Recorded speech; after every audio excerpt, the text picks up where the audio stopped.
Hello दोस्तों, मेरा नाम जितेंद्र कुमार है और मेरे चैनल पॉल पॉल में आप बने हैं। दोस्तों अभी नरेशन के पार्ट 6 है। अगर आप मेरे पार्ट 1 से लेकर 5 तक नहीं देखे हैं तो दोस्तों आप हमारे चैनल को सब्सक्राइब करके वो सारे भाग को देख सकते हैं। और उसमें काफ़ी अच्छे से रूल को लिखवाया गया है, अच्छे से बताया गया है। ये लास्ट वीडियो है दोस्तों नरेशन पार्ट 6 का, एक्सक्लेमेटरी सेंटेंस। तो आइए दोस्तों बिना टाइम किए हम लोग देखते हैं कि एक्सक्लेमेटरी सेंटेंस क्या है। इसको बोलते हैं विस्मयादि बोधक वाक्य। विस्मयादि बोधक क्या होता है दोस्तों, इसको हम लोग अच्छे से समझने की कोशिश करेंगे। कुछ ऐसे नियम्स होते हैं जो हम लोग उसके बारे में कुछ लिखेंगे। ऐसे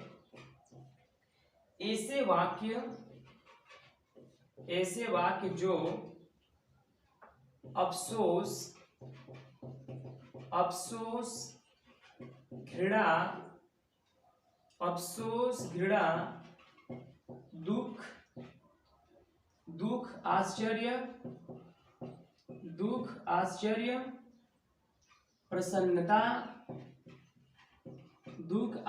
प्रसन्नता शाबाशी देने का भाव व्यक्त करते हैं। मतलब ऐसे सेंटेंस है जो विस्मयादि बोधक वाक्य में आपको देखने को मिलेगा। व्यक्त करते हैं, एक्सक्लामेटरी सेंटेंस कहलाते हैं। इसमें हम लोग देखेंगे फर्स्ट रूल्स है, अगर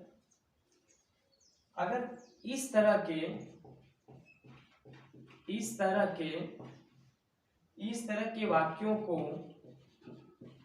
तरह के वाक्यों को इनडायरेक्ट में बदलते समय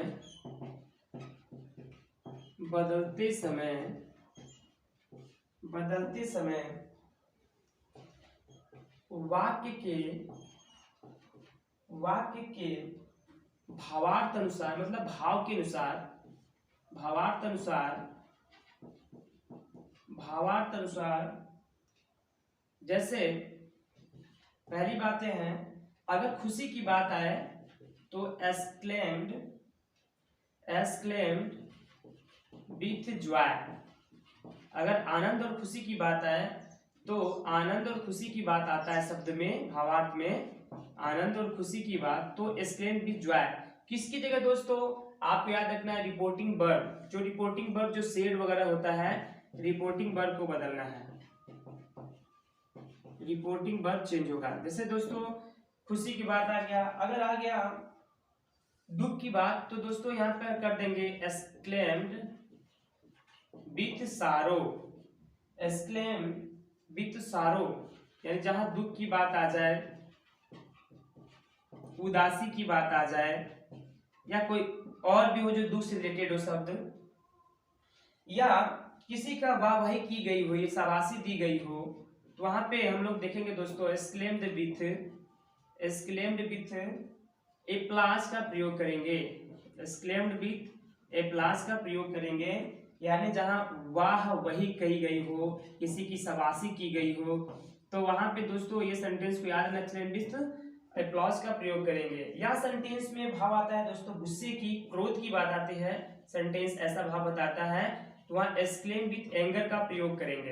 एंगर का मतलब भी होता है दोस्तों क्रोध, ANGER। एंगर का मतलब होता है क्रोध। जहां पे क्रोध की बात या फिर कुछ ऐसी बात जहां गुस्से से संबंधित हो, तो वहां पर एक्सक्लेम विथ एंगर का प्रयोग करेंगे। या फिर निंदा की बात की गई हो किसी सेंटेंस में, तो वहां पे एक्सक्लेम विथ कंटेम्प्ट का प्रयोग करेंगे। कंटेम्प्ट यानी यहाँ जहां पर निंदा, किसी की निंदा की बात की गई है सेंटेंस में, तो वहां पर ये सेंटेंस को हम लोग एक्सक्लेम विथ कंटेम्प्ट का प्रयोग करेंगे। तो दोस्तों इसको आप जरूर करें। और रिपोर्टिंग वर्ब जो है इस प्रकार से चेंज होगा, आप देख रहे हैं इसी प्रकार से ये क्या होगा, चेंज होगा। तो इसको अपने कॉपी पर नोट कीजिए। और दोस्तों और कुछ रूल्स हैं जो हम लोग देखेंगे, इस रूल्स को हम लोग समझेंगे। और ऊपर में हो गया होगा, तो दोस्तों इसको मैं इरेज करूंगा और हम लोग देखेंगे कि सेंटेंस जो है, जैसे ये सेंटेंस यहाँ पे हम लोग देखेंगे बी, यहाँ पे अगर कंजक्शन दोस्तों कंजक्शन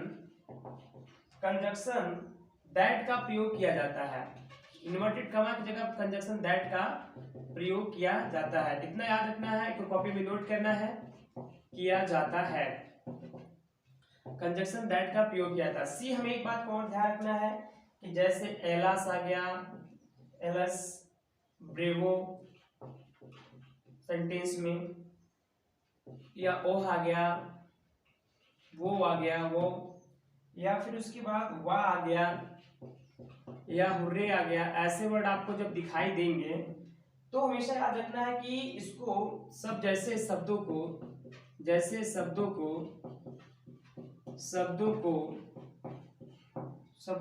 इनडायरेक्ट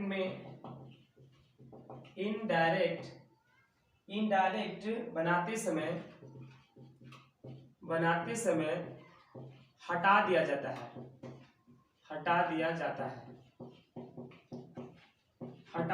है। दोस्तों ये आप जरूर इसको राइट कर लिए होंगे, इसलिए मैं इसको अभी रेज करने के लिए जा रहा हूं, क्योंकि दोस्तों इधर में नहीं हो पा रहा है।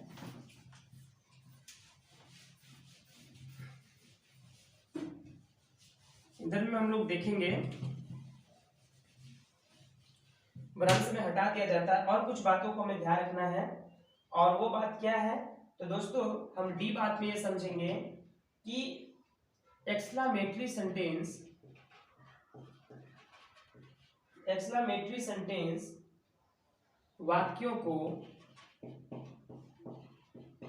असरेटिव वाक्य में बदल दिया जाता है,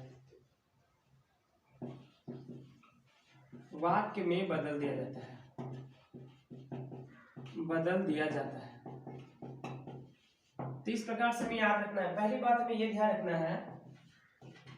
हाँ, तो दोस्तों अब ये सिर्फ सारे कंडीशन से सारे रूल्स थे, और हम लोग अब बात करेंगे जैसे कुछ सेंटेंस को लेकर, डायरेक्ट को लेकर किस तरह परिवर्तन होता है।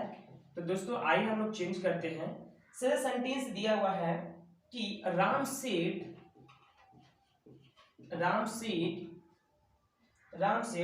एलस, और यहाँ पे बीच में यदि बोधक वाक्य का चिन्ह है, आई हैव बीन रूइंड। तो यहाँ पे दोस्तों हम लोग देख सकते हैं कि ये सेंटेंस क्या नहीं कर रहा। राम कहा एलस मतलब हाय, आई हैव बीन रूइंड, हाय मैं बर्बाद हो गया। तो दोस्तों यहाँ पे एक दुख की बात चल रहा है, और यहाँ पे विलाप की बातें आ रही है। तो जहां पर दुख की बातें आती है, जहां विलाप की बातें आती है, दोस्तों हमें एक बात ध्यान रखना है कि जो रिपोर्टिंग वर्ब इसको हम लोग चेंज करेंगे, राम एक्सक्लेम्ड विथ सारो, क्योंकि दुख की बात हो गई। तो दोस्तों यहाँ पर हम लोग ये चेंज करेंगे, और इसके बाद हम लोग को एक बात को और ध्यान रखना है दोस्तों कि मैंने बताया था कि कंजक्शन दैट का प्रयोग किया जाता है, तो यहाँ पे इन्वर्टेड कॉमा की जगह दैट का प्रयोग किया जाएगा। और दोस्तों एलस ब्रेवो वाह हुर्रा जैसे शब्दों को इनडायरेक्ट बनाते समय क्या किया जाता है, हटा दिया जाता है, इसलिए एलस को हम लोग हटा देंगे। और दोस्तों एक्सक्लेमेटरी सेंटेंस को असरेटिव सेंटेंस में बदल दिया जाता है, असरेटिव वाक्य में बदल दिया जाता है। तो दोस्तों अगर आप लोग हमारी वीडियो को नहीं देखे तो आप उसको पहले जाकर देखिए, मैं सब बताया हूँ कि फर्स्ट पर्सन किसके अनुसार बदलेगा, फर्स्ट पर्सन में कौन कौन सेंटेंस आते हैं, सेकंड पर्सन क्या होता है, थर्ड पर्सन में कौन कौन चेंज नहीं होते हैं। तो इस प्रकार से फर्स्ट पर्सन में दोस्तों सब्जेक्ट के अनुसार होता है, उसमें एक सेंटेंस, दो सेंटेंस आता है, आई और वी। तो ये किसके अनुसार बदलता है, सब्जेक्ट के अनुसार, यानी कि सब्जेक्ट क्या है, राम है, इसलिए ही हो जाएगा ही। और दोस्तों हमने और भी चीजों को मैंने लिखवाया है, आप शुरुआत में जब पढ़ेंगे फर्स्ट में, तो उसमें जो कि अगर प्रेजेंट परफेक्ट कंटीन्यूअस है तो वो पास्ट परफेक्ट कंटीन्यूअस टेंस में चेंज हो जाएगा। इसलिए दोस्तों आप देख सकते हैं कि ये प्रेजेंट परफेक्ट जो आपका सेंटेंस है, तो ये पास्ट परफेक्ट, ये प्रेजेंट परफेक्ट कंटीन्यूअस टेंस है, तो ये पास्ट परफेक्ट कंटीन्यूअस टेंस में चेंज हो जाएगा। तो दोस्तों हो जाएगा हैड बीन, क्योंकि पास्ट परफेक्ट कंटीन्यूअस की सहायक क्रिया हैड बीन होती है, हैड बीन रूइंड। तो इस तरह से सेंटेंस क्या होगा दोस्तों, बदलेगा, और यहाँ पे हमें एक्सक्लेमेशन का चिन्ह भी हटा देना है। कुछ आइए सेंटेंस को और भी हम लोग देखते हैं, ये इनडायरेक्ट में बदल गया। फिर हम सेंटेंस अगर नेक्स्ट लेते हैं और देखते हैं इसमें, जैसे द लेडी सेड, महिला कहा, महिला ने कही oh explanation mark, oh my dog is dead, my dog is dead, oh मेरा कुत्ता क्या हो गया, मर गया। तो दोस्तों यहाँ भी सेंटेंस एक विलाप की है, दुख की बात है। तो जहाँ दुख की बात है, विलाप की बातें होती हैं, तो हमेशा सेड जो है वो दोस्तों द लेडी एक्सक्लेम्ड विथ सारो में चेंज हो जाएगा, एक्सक्लेम्ड विथ सारो, एक्सक्लेम्ड विथ सारो में चेंज होगा। और दोस्तों मैंने बताया था कि यहाँ पे कंजक्शन दैट का प्रयोग जो है किया जाएगा, तो यहाँ पे दैट का प्रयोग करेंगे। आप रूल्स में मैंने लिखवाया है कंजक्शन दैट का प्रयोग किया जाएगा, दैट। उसके बाद दोस्तों ओ सेंटेंस हुआ, ए सेंटेंस उसको हटा दिया जाएगा, तो सीधे यहाँ पे बन जाएगा माई डॉग, सॉरी वो लेडीज है तो लेडीज है तो यहाँ हो जाएगा माई की जगह हर, हर डॉग इज है दोस्तों प्रेजेंट कंटिन्यूअस, तो पास्ट कंटिन्यूअस हो जाएगा। तो एक वचन के लिए वाज होता है, बहुवचन के लिए वर्ब, इसलिए वाज हो जाएगा, माई डॉग वाज डिड। तो दोस्तों ये सेंटेंस आपका इस तरह से बनेगा, एक्सक्लेम विद सारो क्योंकि दुख की बात, कुत्ता मर गया है। उसके बाद यहाँ पे क्या करना है, नोटेड कमा के दैट का प्रयोग करना है। एक लेडीज है इसलिए हर है, डॉग और प्रेजेंट कंटिन्यूअस तो पास्ट कंटिन्यूअस होगा, तो वाज एक वचन के लगता है तो वाज डिड। तो इस प्रकार से बनेगा। आइए दोस्तों कुछ और भी सेंटेंस को हम लोग देखते हैं और बनाने की कोशिश करते हैं। मुझे भी विश्वास है दोस्तों आप लोग को अच्छी तरह से समझ में आया होगा और आप अच्छी तरह से इसको कर सकते हैं। तो आइए कुछ सेंटेंस को हम लोग और भी करते हैं और अच्छे तरह से हम अवगत होते हैं। दोस्तों हम ये चाहते हैं कि आप मेरे चैनल को सब्सक्राइब कीजिए, और भी चीजों को पढ़ना है, सारे बातों को एक्टिव वाइज, पैसिव वाइज, उसके बाद सारे ट्रांसफॉर्मेशन, सिंथेसिस, जितने भी जो ग्रामर लेवल के जो है इंग्लिश के मैं आपको सारा बताऊंगा। तो इसके बाद प्रोज और पोएट्री की चीजें भी बताऊंगा दोस्तों। तो आप लोग सारे लोग जुड़कर क्या है वीडियो का फायदा उठा सकते हैं। आइए नेक्स्ट सेंटेंस को हम लोग देखते हैं डायरेक्ट को। एक सेंटेंस हमें दिया हुआ है, ही सेड वह कहा, what a beautiful girl Sita is, what a beautiful girl Sita is. तो दोस्तों आप ये देखिए कि he said what a beautiful girl Sita is, तो यहाँ पर उसकी प्रशंसा की जा रही है, कितनी सुंदर लड़की है सीता जो है, कितनी सुंदर है। तो जहां पर किसी की जब प्रशंसा की बात आए तो दोस्तों मैंने बताया था कि आप प्रेज में भी आप चेंज कर सकते हैं, प्रेज। किसी की जब प्रशंसा है वो होती हो तो आप प्रेज का प्रयोग भी आप उसमें लिख लीजिएगा, प्रेज भी। तो हम लोग इसका कर सकते हैं, ही एक्सक्लेम्ड विथ प्रेज, क्योंकि उसकी प्रशंसा की जा रही है कि वो बहुत सुंदर लड़की है। क्या है, वो बहुत सुंदर लड़की है। विथ प्रेज यहाँ हो जाएगा, आप बताए थे कंजक्शन दैट का प्रयोग किया जाएगा, दैट। उसके बाद सेंटेंस को चेंज करें हम लोग करेंगे ऑसरेटिव में, क्योंकि ऑसरेटिव में बताया था, मतलब ऑसरेटिव का मतलब होता है साधारण वाक्य, यानी जो है कि सीता जो है आपका पहले आ जाएगी, तो सीता यहाँ हो जाएगा सीता। और किस टेंस का है दोस्तों, तो ये टेंस है आपका प्रेजेंट कंटिन्यूअस के पास्ट कंटिन्यूअस में चला जाएगा, तो Sita was a beautiful girl. और दोस्तों यहाँ पे मैंने सेंटेंस बताया था कि यहाँ पे शब्द है, इसको हटा दिया जाता है, उसी प्रकार से वाट को भी हटा दिया जाएगा दोस्तों। यहाँ पे वाट का कोई मतलब यहाँ पे नहीं रह जाएगा। He stand this phrase that Sita was a beautiful girl, इसको मैंने असरेटिव सेंटेंस बना दिया, यानी कि असरेटिव का मतलब ही होता है पॉजिटिव, यानी सकारात्मक क्रिया में बनाना। तो दोस्तों मैंने ऐसे बना दिया। आइए कुछ सेंटेंस को हम लोग और भी देखते हैं।